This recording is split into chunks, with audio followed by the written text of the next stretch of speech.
Where on earth will the next GigaFactory go? I'm Brian. Welcome to My Tesla Weekend. If you can hear me in the chat, definitely let me know. Super duper. Super duper. Okay. This live stream. All right. So, yeah, there's been a lot of questions about this. It's a pretty common question I get on the channel. And so, real quick, I will point out that this could be the live version, the full version you're watching, or it could be the condensed version. It is whichever one you see on the screen. Whistle away, whistle away. Okay. So, yeah, it is that version. The live version is every Friday at 7 p.m., and the condensed version comes out over the weekend.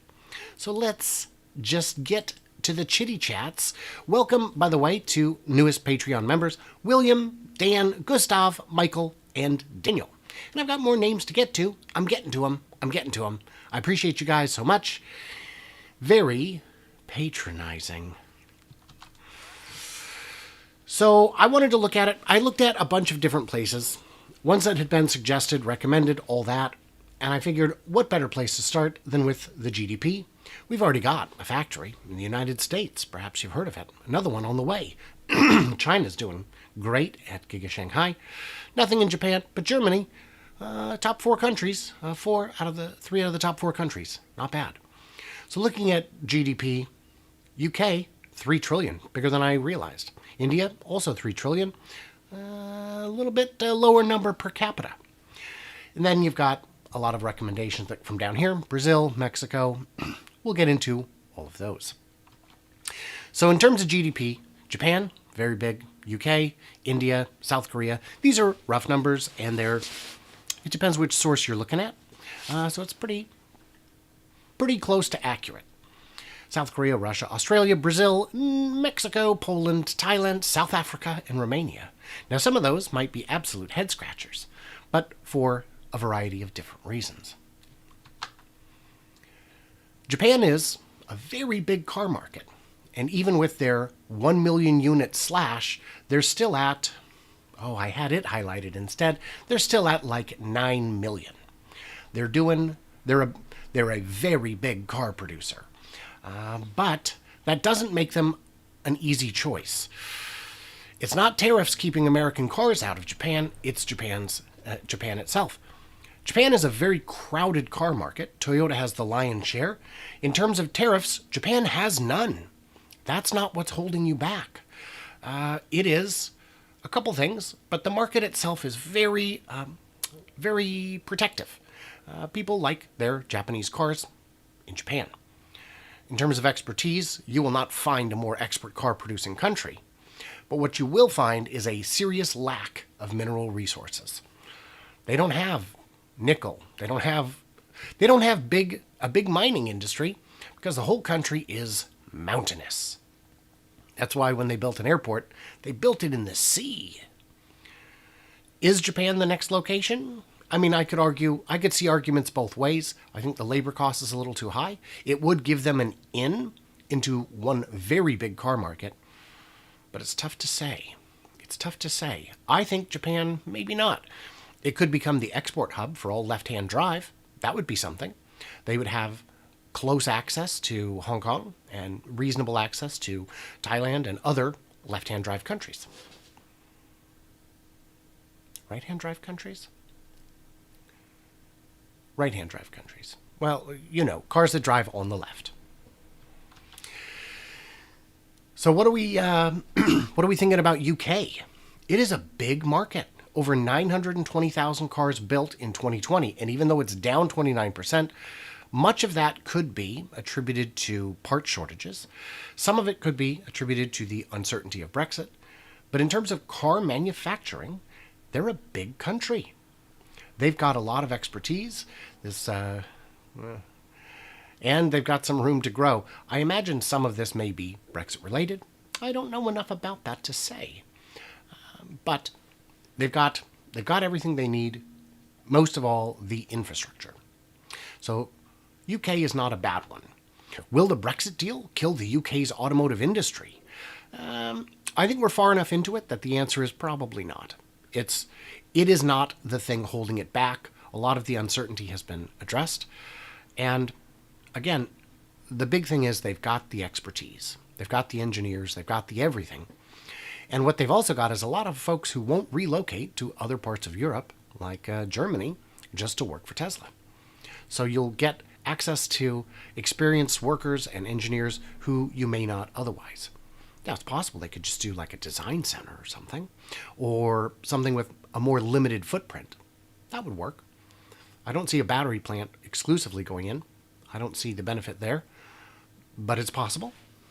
The labor cost is high, but if they're able to make good money in Germany, they can make good money in the UK. Next on my list is India. And if you haven't seen the whole video I made about it, it is to the newest doodle. There are a lot of reasons why I believe India is a strong contender. They've got engineering, they've got automotive expertise, they've got an economy that could grow over the next 20 years the way China's has in the last 20 years.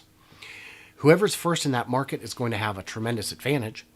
And India has outrageously high import tariffs, like 100% import tariffs on cars over a certain value, maybe even higher. I don't remember. It's in the video. They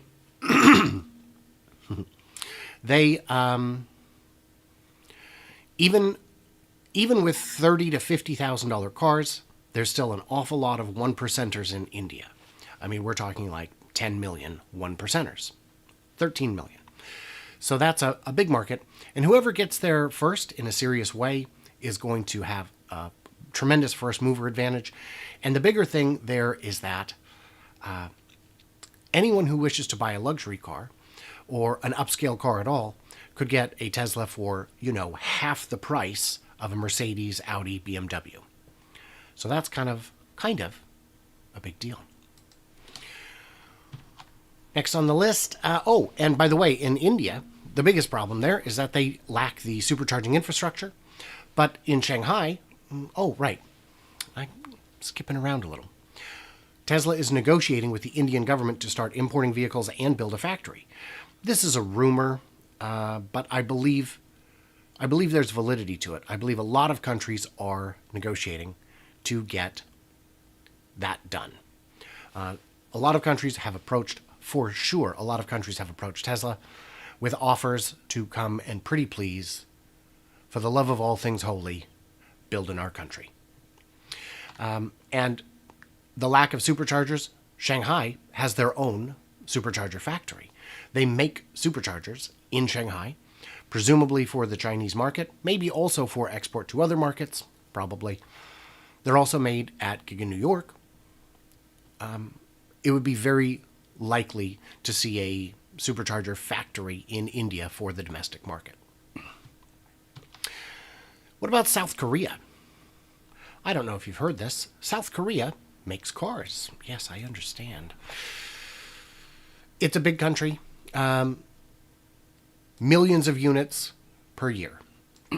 And they've got, if we've learned anything from Kia, Hyundai, it's that they've got their manufacturing down. They're making good cars. Took them a while to get up to speed, but they have gotten up to speed.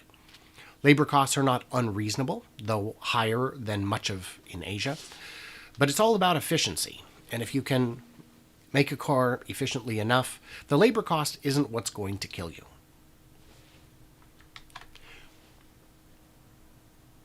Russia. Did you know Russia makes 1.5 million cars a year? I did not. I don't think the problem in Russia is the labor cost or access to materials. I believe they've got enough domestic material supply that it would be fine. I think they've got enough available labor that it would be fine. I think the problems in Russia are more political. And also they don't have port access to the sea in a meaningful way like a lot of countries do. So I'm not sure. And by the way, looking at falling numbers in Russia is not necessarily helpful because everybody was falling in 2020. But Russia could be good. They could output via rail to Europe, but I think Berlin is going to do well there, and I think other countries might be more attractive with less political uncertainty. There was a report that Tesla was in negotiation to open their next factory in Russia. Elon shot that down, said, nope, that's has not decided on the next location. So maybe not. Low cost of labor, though, good access to materials, poor access to export facilities. I keep getting asked about Australia. Why not Australia? They are mineral rich. They've got everything they need to build right there, except an auto industry. They put in these protective import tariffs to try to preserve the domestic auto production industry unsuccessfully. Didn't work. They have no factories currently, and apparently the politicians are not necessarily behaving in a way that is conducive to opening new factories. So the expertise in terms of how it may exist, it is definitely getting rusty. It may still be there in some extent, but if it is, it's rusty. So the big advantages to being in Australia would be they'd be able to avoid the import tariffs. They'd have access to good domestic supply. And on the flip side, they would have high labor costs, a political environment that may not be conducive to production or manufacturing or construction in the first place. So it's tough to say. I don't believe the domestic market is strong enough to survive just on that. So there we go. Bram is already saying Poland, move out of Germany. We'll get to that, Bram. What do we got here? Brazil. Do you know Brazil makes a ton of cars? Millions? Now, these are downscale market cars, I am sure. But that doesn't mean there isn't room for upscale. Especially being in Brazil, they would have possibly better access to the rest of South America, to all of Latin America, really, depending where it goes. I think Brazil is possible. They also have great output, and it is the 8th largest auto producer in the world. And they've also got a lot of parts manufacturers, which is extremely helpful when it comes to, that's Mexico. We'll get to there. It is extremely helpful to have an existing supply chain that can supply parts, mirrors, textiles, wiper fluid, hoses, brakes, all that good stuff. Brazil produced a total of 2.2 million vehicles in 2021, 11% growth over the previous year. That's neat. Brazil also has corruption problems and potentially political uncertainties, but I think most countries are going to have that. I think you're going to face that kind of everywhere, definitely in the short term. And the longer term is, unknown. Did I go the right direction? Mm-hmm. Mexico. Ever heard of it? It's America's land down under. I'm pretty sure that's right. Never found a boomerang, though. It is a major market, both in terms of consumption and production. They've got tons of factories. Audi, BMW, Stellantis, Ford, GM, Honda, Kia, Mazda, Nissan, Toyota, and Volkswagen. It is a mature manufacturing market. I don't know, apart from the lower labor cost, which is significantly lower, I don't know what the advantage of being in Mexico would be. You can already ship cars to and from Mexico into the rest of North America without tariffs. So that's not necessarily a big thing. But I think Mexico is on the table. And a lot of these countries, I think, would be ideal candidates for the $25,000 car, which I have said before is not going to be $25,000. It doesn't need to be. JJ, thank you. Gigante Mexico. Gigante Mexico. Now that is a quality pun. That is quality. Tesla tequila has to be made somewhere. Well, they just sell bottles, so it can be made anywhere. I think Mexico would be a fine decision. I don't see a reason not to use it, apart from the fact that it would be just another location without a huge advantage apart from, well, the big thing in any of these countries, and we'll get to it, is political expediency in terms of permits. As Bram was suggesting about Germany, it is a bureaucratic mess at the moment in terms of getting the factory running. And the more developed a nation is, the more likely you are to face that. Although in the US you get compartmentalization with local areas, local states, and counties that can sometimes avoid that, that can optimize and give preferential treatment. Brazilian government wants Tesla factory. Yeah, I got these a little out of order. Of course, the Brazilian government wants the factory. They brought together a council to discuss how they would do it and how they would create incentives. Poland, here we are. Who was it that said Poland? Poland. Why Poland? Well, it's right next to Germany. It's in the EU, has been since 2004, I think. And it's one of the most important manufacturing sectors in Poland. It already accounts for 11% of the country's total GDP. Second only to the food industry. So they make a lot of cars. I'm not seeing the number right off the top of my head here. It was here somewhere. They've got some EV production. Not that it matters. But yeah, it's a country that's ready to get some stuff done. And in terms of incentives, they could be motivated. There we go. Reconnected successfully. My apologies. My apologies. So let's look at Thailand. There we go. Let's look at Thailand. Production outlook improving. So why Thailand? Well, there's, access to minerals nearby. They've got some of their own. I should have covered Indonesia, but I got to it a little bit late. Thailand's already making over 1 million cars a year, which is quite good. Labor is cheap. They have some expertise. And it's just diversification. There's no reason not to. South Africa. Really? Yeah.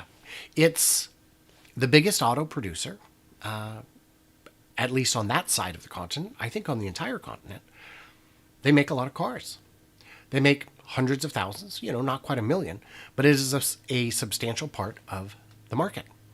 It is something they have competency in. So it would give them closer access to Africa, certainly. And I think the only real drawback to South Africa would be potentially bad PR. Because a lot of people really despise Elon because they perceive him as having benefited from apartheid. Even though his father ran for office as a anti-apartheid candidate, apparently that's, a lot of people got a lot of hate that isn't necessarily rational. We will get to those comments, but MD Hofsty said, South Africa is right-hand drive, so could export. Yes, and a lot of the world is still right-hand drive, interestingly. So Romania, why not? Let's look at that map again. I'm sure I can find it. Here's Romania, access to the Black Sea. Went too far. It has an auto industry, which represents 14% of their GDP. They made 400,000 units, which for an entire country may not sound exciting, but it's a very small country. And it's one that, I would argue most people can't find on a map. They've got low labor costs. They've got somewhat experienced workforce. And everywhere they go is diversifying. Oh, and Romania is also in the EU, so it'd be tariff-free. Another reasonable candidate, I believe, for the lower cost version.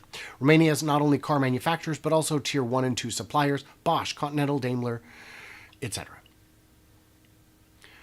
So, yeah, they've got everything they need. They could build it. And so, let's talk again about the GDP. Exports are added to your GDP. If you make something and you export it, it counts as your GDP. One reason the US's GDP is so high is because of... There we go. Okay, there we go. Ooh, having some connectivity issues. So what do you get in terms of cash? In terms of incentives? Well, you can get cash. A lot of companies really, really like that because cash is, helpful. But Tesla has a lot of cash. And if you can offer something or ask for something instead of cash, you can get a potentially better deal. What you would ask for is a tax abatement. You say, 10 years, no tax. I want 10 years with no tax. Give me that. How much is that? Is it a good amount of money? It is a fantastic amount of money. So let's look at the GDP. So let's say you make a Tesla factory and it makes 1 million cars a year, which is what we believe is the plan for every factory at a minimum. So like Shanghai, they make about $1 million worth of 1 million cars. Average selling price, let's say 50,000. That's $50 billion per year per factory. So a tax abatement, even if your tax is only 10%, you're talking $5 billion a year in tax abatement over 10 years. You're talking $50 billion. That's good for everyone because all those billions spent building the factory, buying the parts, because they love to buy localized, all that money goes right back into the economy. And even if they're not paying taxes, everyone else in the stream is. All the employees are. Everyone else is paying taxes. So let's look at what a $50 billion a year factory looks like compared to the GDP of these countries. In Japan, that would be almost 1% of their GDP from a Tesla factory. In India, it'd be 1.6% of their GDP from a factory. And even if you're looking localized, at 90%, 1.5% of their GDP. But then you start getting down this list here, it'd be 3% of Australia's GDP, 4% of Mexico's, 7 to 8% of Poland's. South Africa, it would be 15% of their GDP. In Romania, it would be their GDP. So why not consider those countries? I mean, a lot of people call Russia a glorified gas station. Russia could become a glorified battery factory. 3% of the GDP. That would be substantial. And that'd be phase 1 of one factory. You think countries looking at a 5 to 10 to 20% boost in their GDP aren't going to offer absurd incentives, generous? They're going to offer expedited processing of permits. They're going to offer the best land available. They're going to offer the best power rates. They're going to offer everything because the knock-on effect of these is going to be, Romania's GDP is $289 billion, and it'd be $50 billion on top of that. Well, right, but we were talking about the $25,000 car. Okay, so cut the number in half. It's, 8.5% of Romania's GDP. But if it's the littler car, they'll make twice as many, won't they? So we're back to 17%. So these numbers, they big. So what that tells me is it's time to get to the Q&A. First, a quick thank you to my Patreons who get early access, bonus content, an ad-free experience, and help keep the channel running. You also get the 11-year tracker at the Cool in the Gang level. And there's special bonus videos I've been making that are part of an upcoming partnership with 2 other channels. Once those go live, you'll see them, or you can go to Patreon and see them now. But I've got these cool partnerships coming up that I'm super-duper excited about. So let's slap on the B-roll and get to the Q&A hole. Let's fall into this Q&A hole. All right. How's everybody doing? Say hello if you're here. Say hello if you're here.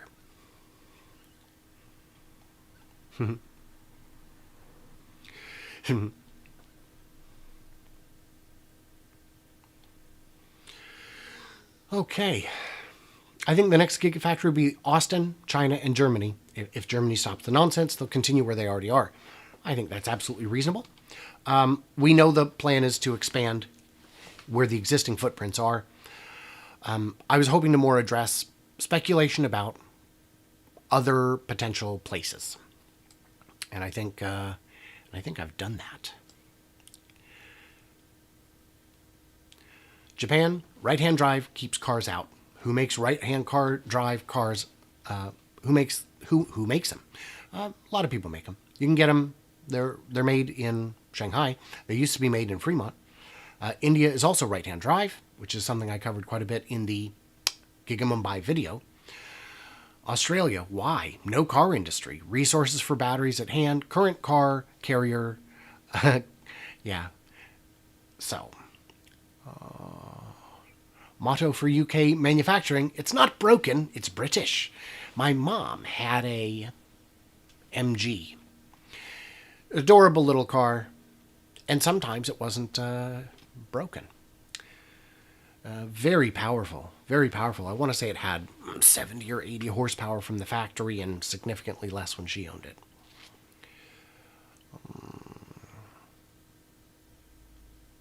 UK has no work ethic. Yeah, I can't speak to that. I don't know. I know the same can be said of a lot of countries, but it's hit and miss, you know. It can be hit and miss.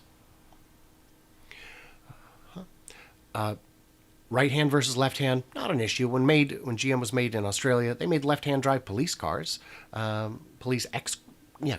for the U.S. market. That's interesting. I didn't know that.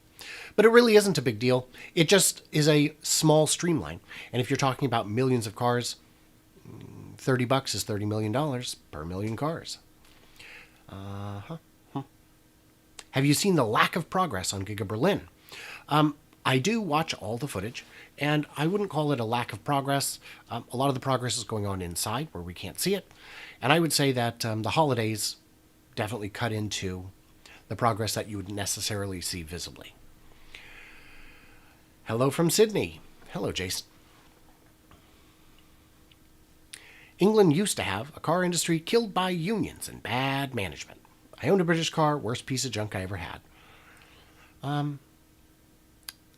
My brother's ex-wife has a Jaguar, and it is true to the Jaguar reputation. It's very comfortable when it runs. Giga Holland. Maybe. They're a very industrious people, and they can do anything they want. They're a very small country and have like a very, very high GDP.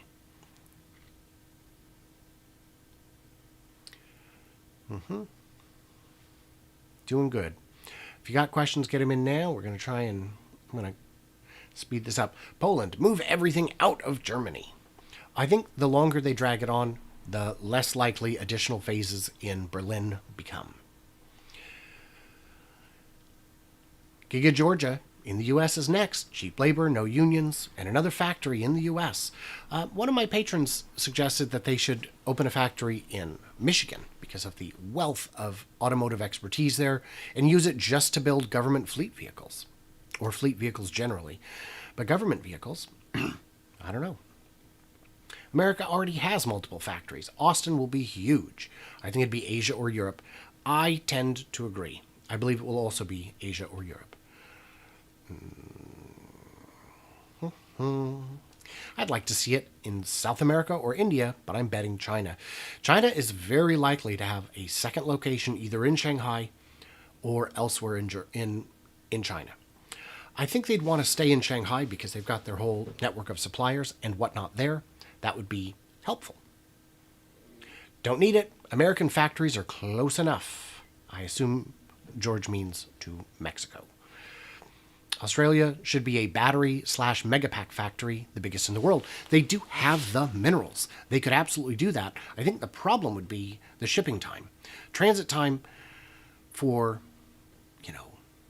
if it's supplying enough for 1 million or 2 million cars, if the transit time is 2 months, a month even, you're talking 80,000 units to 160,000 units worth of batteries in transit at any given time, and that's a lot of capital to have tied up. I would have to see what the price advantage is. Australia is very good at shipping their raw material elsewhere, so it might not have as big of an advantage as you would want. I had a Polish guy working for me. He should have been my boss. I've worked with a couple of Romanians when I worked in a factory, and they were very hardworking people, very, good people. I mean, it's a small sample size, but that's my limited experience. Be quicker and cheaper to go China 2 and 3 before any other country. They'd be up and running before Berlin. Paul, who is this? Who is this? Have you seen how quickly the southern extension is going in Shanghai? It's ridiculous. It's China fast. It's so fast. How is LG Chem doing on producing 4680s? They've been working on ramping for over a year now. Don't know. I've only heard that they have them. I haven't heard anything about the ramp.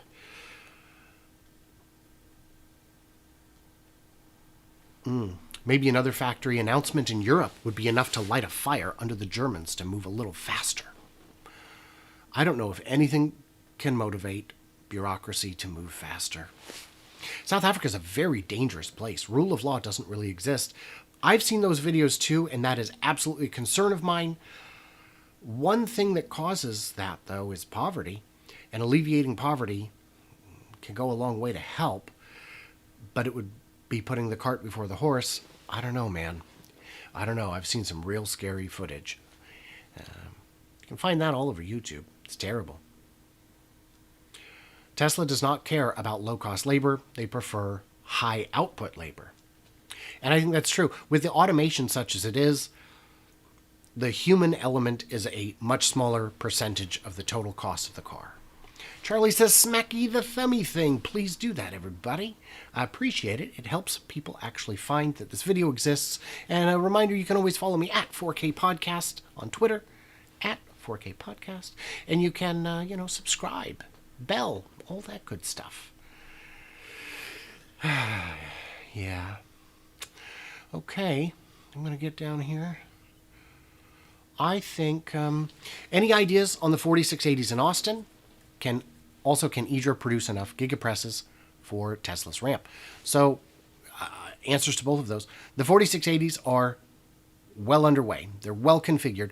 They've got additional equipment that's been moved in, and they've got, and those are redundant machines. So those aren't the capacity. They're in addition to the existing capacity. Those machines have been in place for a month or 3. So I believe that they are already configured. They may be running. I don't think they're actually producing, because as a friend of mine pointed out yesterday, Texas does not have its final switchyard. And that switchyard they do have appears too small to run an entire factory. You can turn on one part at a time, but I don't think you could run the full factory on the switchyard they have. It's very small. Compare it visually to the size difference of the one in Berlin for a good idea of just how basic the one is in Austin. And he also pointed out to me that the one in Austin that we see appears to have been built on temporary pads rather than actual footings, which would suggest that it is temporary. Elon proved to Wall Street you can build a factory anywhere, including California, and make a profit. Stock analysts had said it couldn't be done. There is no real market in the U.S. for manufacturing that is more expensive than the Bay Area. And you're right. David, I'm 32 minutes late. Welcome. German bureaucracy is a result of racial guilt. No, it's a developed country, Bram. I don't think that it is a result of racial guilt. I think, developed countries have much more bureaucracy and strict rules about kind of everything. So there we go. Anything else you burning for me to get to? Or can I wish you guys a good weekend? I should let you know I'm going to be on the road next week. I will still be, hopefully, doing my live streams, both on Tuesday, fast charging with B&B, with Bear from Bear's Workshop, and the Friday live stream next week as well. It'll all be there, and I've got some stuff already done or mostly done that we'll publish in the meantime. Did we see the mega chargers installed at Bepse? Yeah, that's exciting. And they're real mega chargers, so they can charge quickly, which is, I think, going to be helpful for someone like Pepsi, who has a potentially more of a 24-hour schedule than some customers might. Joe Tetmeyer showed some large crates loading inside Giga Texas. He believes they're Cybertruck equipment. They've got to be, right? Because the Model Y line is basically done, and they're going into a part of the factory that doesn't appear to be in use for the Model Y. I think those are Cybertruck elements. I'd sure like an update on what's going on with the Cybertruck. Hopefully we will get that in the earnings call. Who is this? I'm almost positive you're wrong about the Austin Switchyard. I'm pretty sure the plan's changed and it's permanent. It may be permanent, but it may also not be. I've tried to reach out to a number of commercial electricians who would have ability to look at it and tell me what I'm seeing, and I have not received responses. I've also tried to reach out to commercial contractors who do concrete to try and figure out the sheer volume of concrete we're looking at, so I could at least ballpark it, and they have also not responded. People are hard to reach. If you're in construction these days, you're already very busy. Bram, thank you for hanging out. David, thank you for hanging out. Stevie, India or Brazil, both covered. I think, I don't know about Brazil. I haven't looked into it enough. $938 gap fill. Do reaction videos on dumb YouTube channels commenting on Tesla stocks.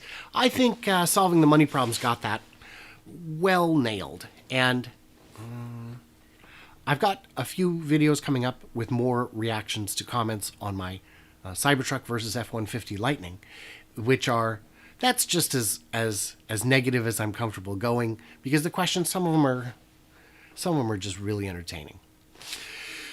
All right, guys. Well, stay tuned, stay juicy.